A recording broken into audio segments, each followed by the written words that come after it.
যারা এই ধরনের ধ্বংসলীলা চালিয়েছে, বিভিন্ন স্থাপনায় আগুন লাগিয়েছে, এই সকল দুর্বৃত্তদের, এই সকল জামাত শিবির চক্রদের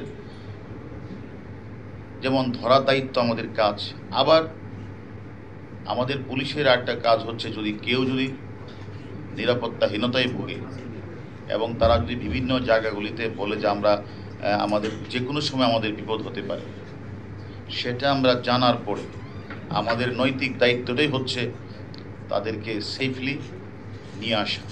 নতুবা আর এটা কেন আপনারা হয়তো বলতে পারেন যে শুধু তাদের ক্ষেত্রে কেন, আপনারা জানেন এই লোকগুলিকে ঘিরেই, এই কোমলমতি শিক্ষার্থীদেরকে ঘিরেই কিন্তু একটি অসাধু চক্র জামাত বিএনপি, যারা তাদের সুযোগকে অনুপ্রবেশ করে তারা ঢাকা শহরকে, তারা একটা গণতান্ত্রিক সরকারকে তারা পতন ঘটাতে চেয়েছিল।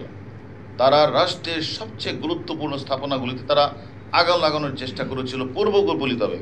সেই কারণে আমি মনে করি আবার তাদেরকে কোনো কিছু করে আবার যদি তারা আন্দোলনের কোনো কিছু করতে চায়, সে কারণে আমি মনে করি নিরাপত্তার স্বার্থেই কিন্তু তাদেরকে আমরা আমাদের ডিবি হেফাজতে নিয়ে এসেছি। মাননীয় এডিশনাল কমিশনার,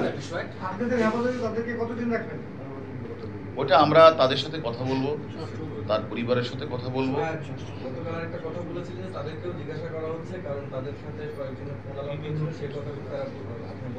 হ্যাঁ, যেহেতু সে আমাদের কাছে আসে নিরাপত্তার স্বার্থে, তারপরেও আমরা তাদেরকে বিভিন্ন বিষয় তো কথাবার্তা হচ্ছে যে আপনারা এই সুন্দর একটা আন্দোলন করছিলেন ঢাকা বিশ্ববিদ্যালয়ে, আর সেই আন্দোলনের মধ্যে কারা আপনাদের সাথে যোগাযোগ করেছিল, কারা আপনাদেরকে বিভিন্নভাবে উস্কানি দিয়েছিল, এটা আমরা জানতে চেয়েছি। তারা কিছু নাম্বারও আমাদের বলেছে, নামও দিয়েছে।